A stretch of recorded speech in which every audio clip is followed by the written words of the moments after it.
चटपट बीबी के मुतालिक दो कहानियाँ मशहूर हैं। आज की इस वीडियो में पहली कहानी का जिक्र करेंगे। एक बीबी नसरानी थी, घर में गरीब और गोद भी औलाद से खाली। घर में सिर्फ शोहर के सिवा कोई और ना था। शोहर मेहनत मजदूरी करके जो दिन भर पाता उसमें खाने पीने का इंतज़ाम करता था। यूं ही गुजर बसर होती थी। ज़्यादातर फाके से बसर होती थी, लेकिन मियाँ बीवी दोनों खुदा पर शुक्र करके सब्र करके काम लेते थे। रफ्ता रफ्ता ज़िंदगी भी गुजरती गई। अब ज़ईफ़ी का वक्त था। दिल मलूल रहता था क्योंकि उनकी आइंदा नस्ल बाकी रहने की उम्मीद ना थी। एक दिन एक ज़ईफ़ा बीबी तशरीफ़ लाई। पूछा, क्यों बीबी नसरानी, तुम क्यों आजकल इतनी गमगीन रहती हो? कोई खास बात तो बयान करो।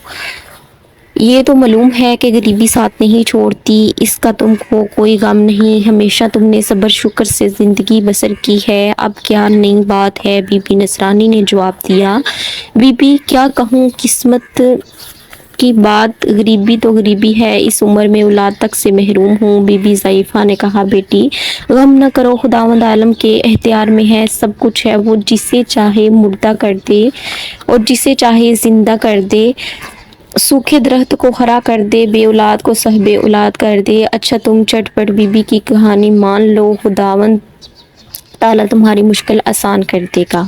ये कहकर बीबी ज़ईफ़ा तशरीफ़ ले गई। नसरानी बीबी ने फ़ौरन कहानी मान ली। खुदा ने 9 माह पर एक फर्जंद हसीन अता किया। औलाद से घर आबाद हो गया। नसरानी बीबी को मन्नत पूरी करने का ख्याल आया। फ़िक्रमंद हुई क्योंकि मन्नत पूरी करूं। ज़ईफ़ा ने इसकी से तरकीब भी ना पूछी। जब मन्नत पूरी हो जाए तो किस तरह मन्नत उतारी जाए। इतने में शाम होने लगी। देखा कि एक नकाबपोश ज़ईफ़ा तशरीफ़ लाई हैं और बोली हैं, तुमने अभी तक मन्नत उतारी नहीं? नसरानी औरत उसके कदमों पर गिर पड़ी और गिड़गिड़ा कर बोली, मैं आपको बराबर याद करती थी। खुदा का शुक्र है कि आप तशरीफ़ ले आई। आपकी बतलाई हुई मन्नत से मेरी गोद में एक बच्चा नज़र आ रहा है, मगर मैंने आपसे मन्नत उतारने की तरकीब नहीं पूछी थी। अब आप बताएं क्यों कर मैं मन्नत कैसे उतारूं? बीबी ज़ईफ़ा ने कहा कि 5 वली मंगवाओ।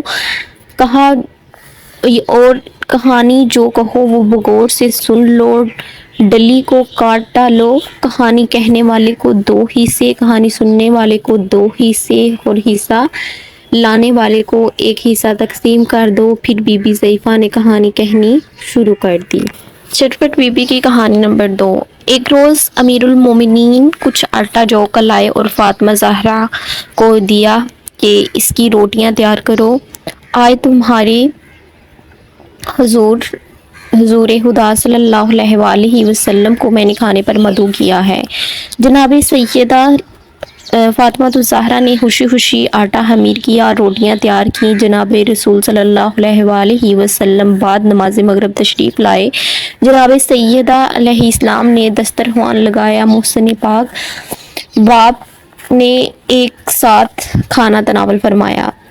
जब पैगंबर इकराम सल्लल्लाहु अलैहि वसल्लम रुखसत होने लगे तो जनाब सैयदा अलैहिस्सलाम ने अर्ज़ किया कि बाबा जान, इस तरह कल मेरी तरफ से खाना नोश फरमाइए।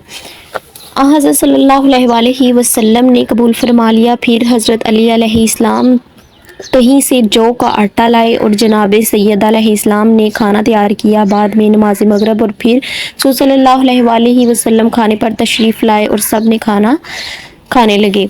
जब आप सल्लल्लाहु अलैहि वसल्लम वापस जाने लगे तो हज़रत इमाम हुसैन अलैहिस्सलाम ने नहायत अदब से अर्ज़ किया कि नाना जान, कल मेरी तरफ दावत है। इरशाद हुआ कि अच्छा बेटा, तुम्हारी दावत भी कबूल है। फिर खाने के इंतज़ामात हुए और जनाब रसूल सल्लल्लाहु अलैहि वसल्लम तशरीफ़ लाए और खाना तनावल फरमाया। जब वापसी का इरादा किया तो इमाम हुसैन अलैहिस्सलाम ने कहा, नाना जान के गले में बाहें डाल ले और बोले कि क्या मुझको महरूम रखा जाएगा? नाना जान समझ के फरमाया, बेटा हुसैन अलैहिस्सलाम, तुम्हारी भी दावत कबूल है। चनाचा हस्ब दस्तूर सब सामान खाने का फरहम हुआ और नबी करीम सल्लल्लाहु अलैहि वसल्लम तशरीफ़ लाए। जब खाना वगैरह से फरागत पाली तो हुज़ूर सल्लल्लाहु अलैहि वसल्लम रुखसत होने लगे तो कनीज़ फ़िज़ा दरवाजे तक आई और दस्ते बदस्ता अर्ज़ किया कि या रसूलल्लाह सल्लल्लाहु अलैहि वसल्लम, ये कनीज़ भी आरज़ुमंद है कि हुज़ूर सल्लल्लाहु अलैहि वसल्लम कल मेरी तरफ भी दावत कबूल फरमाए। नबी करीम सल्लल्लाहु अलैहि वसल्लम ने दावत कबूल फरमा ली। इत्तफाक से फ़िज़ा को सामान्य हुर्दो नोश मुहैया ना हो सका। उधर शाम होने को करीब थी मगर किसी से भी इस सिलसिले में कोई तज़किरा ना किया। वो ज़माना रमज़ानुल मुबारक का था। जब रसूल सल्लल्लाहु अलैहि वसल्लम नमाज से फ़ारिग हो चुके तो जबरील अमीन अलैहिस्सलाम नाज़िल हुए। फरमाया, हबीब खुदा सल्लल्लाहु अलैहि वसल्लम, आज आपका इफ्तार फ़िज़ा के घर पर है। सरकार दो आलम सल्लल्लाहु अलैहि वसल्लम फ़ौरन रवाना हो गए। दरवाजे पर पहुंचकर बाआवाज़ बुलंद बेटी को मुखातिब किया। फरमाया कि ए बेटी, तुम पर सलाम हो। जनाब सैयदा अलैहिस्सलाम आवाज़ पहचान कर दरवाजे तक आई मगर किसी कदर मुतअज्जिब भी थी कि आज तो बाबा जान के कोई क्यों तकलीफ़ फरमा हुए हैं, क्योंकि इफ्तार के लिए तो कुछ भी ना था। अल-अर्ज़ हुज़ूर सल्लल्लाहु अलैहि वसल्लम अंदर तशरीफ़ लाए और थोड़ी ही देर बाद बेटी से बोले कि ए पारा जिगरे फातिमा, अगर हम फ़िज़ा के मेहमान हैं तो जनाब अमीर अलैहिस्सलाम ने फ़िज़ा को अलग बुलाकर फरमाया कि फ़िज़ा, तूने हुज़ूर सल्लल्लाहु अलैहि वसल्लम को दावत दी लेकिन हमसे ज़िक्र ना किया। फ़िज़ा ने अर्ज़ किया कि या अमीरुल मोमिनीन, मुझे घर के हालात खूब मालूम है इसलिए मैं तज़किरा ना कर सकी। सोचा था मैं खुद इंतज़ाम कर लूँगी। ये कहकर फ़िज़ा ने वज़ू की और गोशा में जाकर 2 रकअत नमाज हाजत अदा की और दोनों हाथ से उठाकर दुआ की करके